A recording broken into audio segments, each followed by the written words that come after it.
Hello बच्चों, let's read the question. Assertion: absolute values of internal energy of substances cannot be determined. Reason: it is impossible to determine exact value of constituent energy of the substances. Now to answer this question, first we will discuss here key concept, and here the key concept is internal energy.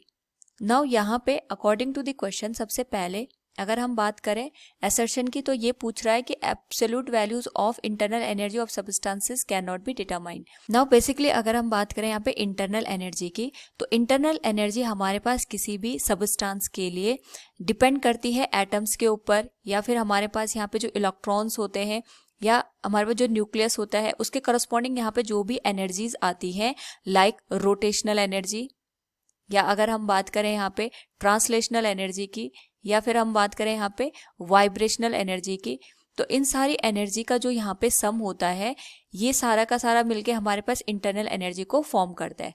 Now यहाँ पे जो भी हमारे पास ये energies exist करती हैं, those are corresponding to the atoms, electrons, nucleus, जो हमारे पास यहाँ पे मॉलिक्यूल्स वगैरह होते हैं उनसे ये रिलेटेड होते हैं.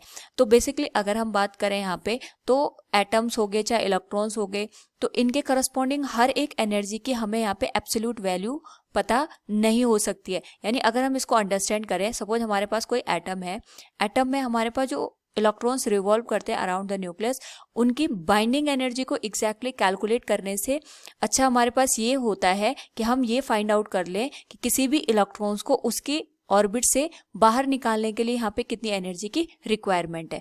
तो इस टाइप की यहाँ पे अगर हमारे पास कोई भी कंडीशन बनती है, तो उस पॉइंट पे हम यहाँ पे एब्सोल्यूट वैल्यू एग्जैक्टली कैलकुलेट नहीं कर सकते.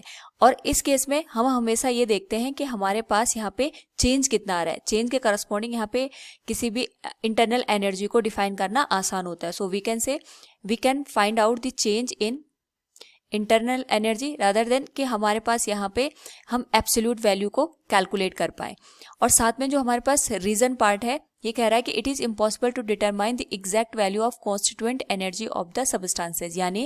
यानी इंटरनल एनर्जी जिन भी एनर्जीज को मिलके बनती है, that is rotational, translational, vibrational और भी अदर एनर्जीज, इन एनर्जी को यहाँ पे हम एग्जैक्टली कैलकुलेट नहीं कर सकते. ये बिल्कुल सही यहाँ पे स्टेटमेंट है, क्योंकि यहाँ पे अगर हम चाहे बात करें वाइब्रेशनल एनर्जी की, ट्रांसलेशनल एनर्जी की, इनको यहाँ पे एग्जैक्टली कैलकुलेट करना पॉसिबल नहीं हो पाता है, क्योंकि यहाँ पे जो हमारे पास एटम्स, इलेक्ट्रॉन्स या फिर न्यूक्लियस के कॉन्स्टिट्यूएंट्स होते हैं, उनके लिए ये जो एनर्जीज की वैल्यू है ये एग्जैक्टली कैलकुलेट करना पॉसिबल नहीं हो पाता है.